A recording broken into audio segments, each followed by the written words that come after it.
نحمدہ و نصلی علی رسولہ الکریم اما بعد۔ حضرت ابی بن کعب رضی اللہ تعالی عنہ سے روایت ہے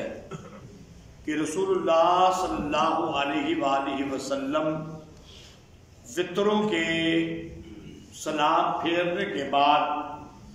یہ الفاظ پڑھتے تھے: سبحان المالک القدوس۔ اور روایت کے اندر آتا ہے کہ آپ یہ الفاظ 3 بار دہرایا کرتے تھے۔ حضرت ام سلمہ رضی اللہ تعالی عنہ سے روایت ہے کہ رسول اللہ صلی اللہ علیہ وآلہ وسلم وتر کی نماز پڑھنے کے بعد بیٹھ کر 2 رکعت ہلکی پھلکی نفل ادا کیا کرتے تھے۔ یہ روایت جس طرح حضرت ام سلمہ رضی اللہ تعالی عنہا سے ہے، اسی طرح حضرت عائشہ صدیقہ رضی اللہ تعالی عنہا سے بھی ہے، اسی طرح حضرت ابو امامہ رضی اللہ تعالی عنہا سے بھی ہے۔ اب اس روایت کے اندر یہ لفظ ہے کہ آپ 2 رکعت نماز ہلکی پھلکی بیٹھ کے ادا کیا کرتے تھے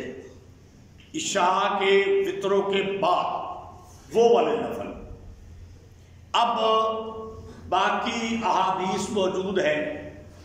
جہاں پر یہ ہے کہ اگر آپ نفل بیٹھ کر پڑھو گے تو کھڑے ہو کر پڑھنے سے آدھا ثواب ہے، کھڑے ہو کر پڑھنے کا ڈبل ثواب ہے۔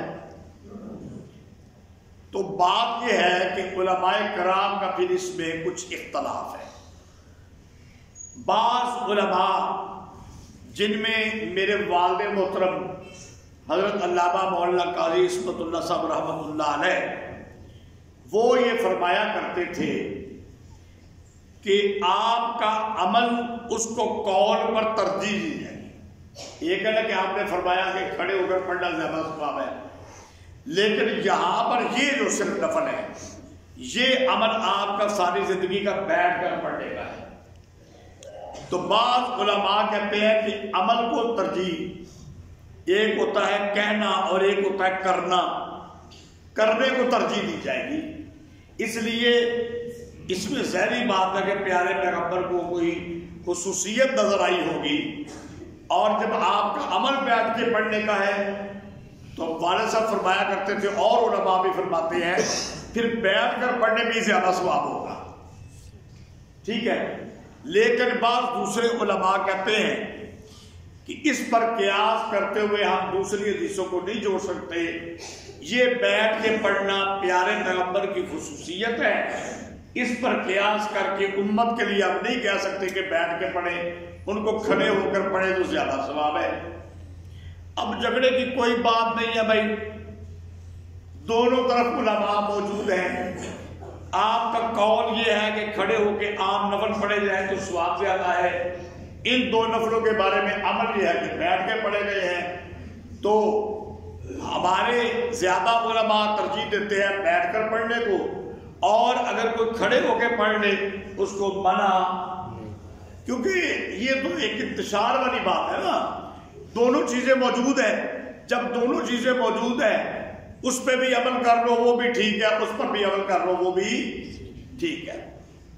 اب آتے ہیں ہم اپنی آخری بات پہ آج کے درس کی۔ اس سے قبل آپ نے روایات سنی ہے، جو لوگ روزانہ درس سن رہے ہیں الحمدللہ، کہ نبی کریم صلی اللہ علیہ وسلم نے فرمایا اپنی آخری نماز وتر بناؤ، اپنی آخری نماز وتر بناؤ۔ آج ملک خاور صاحب موجود نہیں ہے، 2 دن پہلے انہوں نے مجھے سوال کیا تھا، میں نے کہا انشاءاللہ اس کا جواب آ جائے گا۔ اب یہ وتر کے بعد 2 نفل ہیں، اب یہ وتر کے بعد تو پھر آخری نماز وتر تو کوئی نہ ہوئی، اور وہ ایک حدیث نہیں، کافی حدیثیں موجود ہیں، اور یہ بھی حدیثیں موجود ہیں عشاء کے بعد 2 رکعت نماز نفل پڑھنے کی۔ تو علماء نے کہا اس کی 3 توجیہ علماء نے پیش کی ہیں۔